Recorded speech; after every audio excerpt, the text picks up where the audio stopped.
Sau đây bông ôn chụp này từ đây mà ngày nay dân mặt ngao ngâm ngơ mon bông ôn được mê mon được bằng dưỡng chừng đôn muối hay ní ngâm ngơ dưỡng chừng đôn pi crop ní bẩn sco xó bị cháy lực rấy lực rối chừng đến rối má hay tôm so bằng dưỡng ở lấy dân vô mon dân một cặp với bông ôn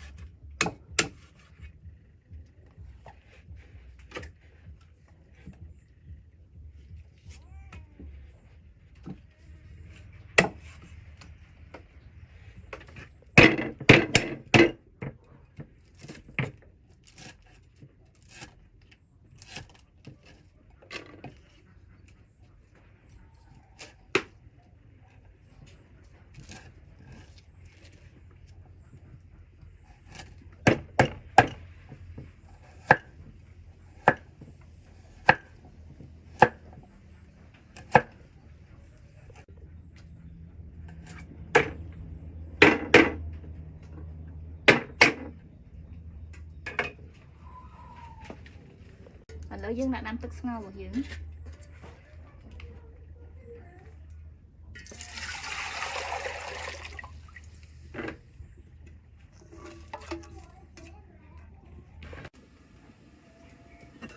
lấy tức dương phu hết đừng nặng mòn trốn